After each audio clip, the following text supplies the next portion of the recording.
Salut Manu. Salut Jérôme. Comment ça va? Ça va super. Alors tu as un super vélo, hier on a regardé à l'enregistrement au contrôle qui s'appelle Purifica. Et ce vélo, il a une histoire. Ouais, il a une histoire. Il a été composé de toutes pièces par un de mes amis qui commande ses cadres et avec une peinture personnalisée que j'ai choisie et des stickers que j'ai designés moi-même qui représentent en fait le doux prénom que je donnais à ma grand-mère. Le surnom que tu donnais. Le surnom que je donnais à ma grand-mère. Puisque c'était une pure comme toutes les grand-mères, Exactement. tu vas nous faire pleurer sur ce Biking Man tout à coup là. Donc c'est non mais moi pas pleurer. C'est pas pleurer, c'est sympa, c'est sympa de garder ce souvenir et de l'associer à ce que tu fais, à ta passion, qui est la passion du vélo. Exactement.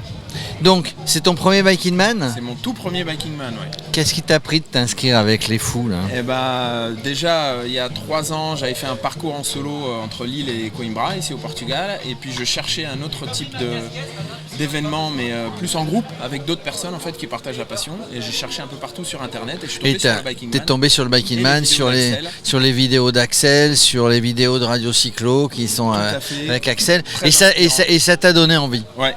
Hein, ouais. Parce que tu fais du vélo, c'est une de tes passions. C'est une de mes passions. Alors, mais après, t'as été joueur de foot professionnel ? Ouais. Alors pas professionnel, mais plutôt à un bon niveau. Détroit ? Et puis après, j'ai futsal en fait. Ah, futsal, ouais. Et puis ensuite, des problèmes de dos et hernie discale m'ont mis sur un vélo en fait. Donc le vélo, oui, ça permet souvent aux sportifs de haut niveau de récupérer, d'assouplir les muscles, on dirait. C'est pas forcément les mêmes muscles qui travaillent. Et puis de fil en aiguille, de faire du vélo, tu as regardé un petit peu l'ultra-distance. C'est une discipline pas comme les autres, mais il y a des gens qui ne rêvent et qui ne font que de l'ultra-distance. Il y a la particularité, je trouve, du dépassement de soi, du fait d'être livré à soi-même en fait, et de pas avoir d'autres solutions que de compter sur soi-même. Je rappelle, il n'y a pas d'assistance. Et c'est plutôt quelque chose d'impulsant en fait. On sent qu'on passe des caps.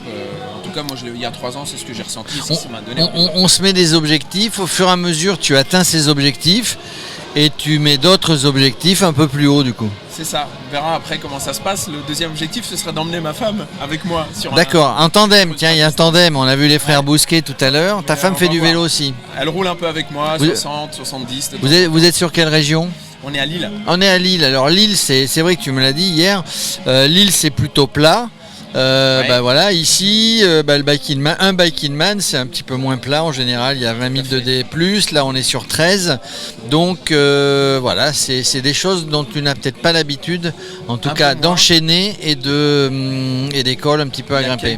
Il y a quelques monts dans les Flandres, là, pas loin où on est, où j'ai pu m'entraîner et donc avoir un profil un peu ressemblant à ce qu'il y a ici, mais toujours en dessous de 2000 en fait. Et là, on est à plus de 13 000. Ouais. Plus de 13 000. Alors, le Lillois aujourd'hui il devrait être à Roubaix, là-bas, sur le Paris-Roubaix. Bon, il est ici. Alors, elle est féminine. C'est une Anglaise qui a gagné. Ouais. Quel objectif terminé déjà ? Terminé. D'être au repas des finishers. Avec un peu de chance d'être au repas des finisseurs et pouvoir payer l'apéro au Race Angels. Alors, ah oui, c'est le Dossard 41. Oh là là, ils t'ont donné le Dossard 41. Ouais, pareil que c'est le porte-malheur. Ah bon, alors c'est rattrapé par l'interview Radio Cyclo. L'interview Radio Cyclo porte bonheur, mais là tu pourrais les attaquer, parce que le Dossard 41, c'est pas un truc sympa qu'ils t'ont fait. Comment tu t'es entraîné donc du coup à tout ça ? Tu as aussi en termes de nutrition, de préparation physique. Ouais. Alors déjà, parce qu'à la base je suis quand même un peu un fêtard, donc plus d'alcool, plus de sucre. Alors ici, je te rassure, il y a beaucoup de fêtards. Plus de sucre raffiné, plus d'alcool, pas de gras depuis quelques mois. Alors surtout une alimentation plutôt saine, riche en pâtes dernièrement là pour faire monter les stocks de glycogène là, et puis sinon à part ça beaucoup de flotte. Comme aujourd'hui. Puis voilà, puis des tests de produits sur la route sur l'alimentation, mais voilà. Voilà, tu as une machine un peu spéciale préparée différemment ?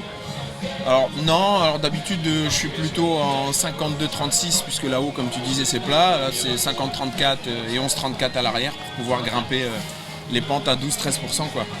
Voilà, nous on te souhaite un bon Biking Man. Merci, Là pendant merci. cette interview, évidemment, ton vélo était en sécurité puisqu'il est sur un parking sécurisé Wheelskip, hein, tu les connais, ils sont sur tous les stades. Peut-être pas le stade de Lille, je sais pas encore, mais quand on va sur des événements, eh bien on met son vélo. Il est au Parc des Princes, il est à Roland-Garros. On pose son vélo, on va voir l'événement, on revient, son vélo est toujours on là. est détendu. Voilà, Wheelskip. C'est Voilà. un des partenaires du Biking Man. Merci de l'avoir cité. Hein, T'en prie. ah non, c'est peut-être T'en moi. prie. Mais, à bientôt. À Et bientôt, bon Michel. Biking Man. Pardon, Michel. Jérôme. Excuse-moi. Bon Biking Man. Merci.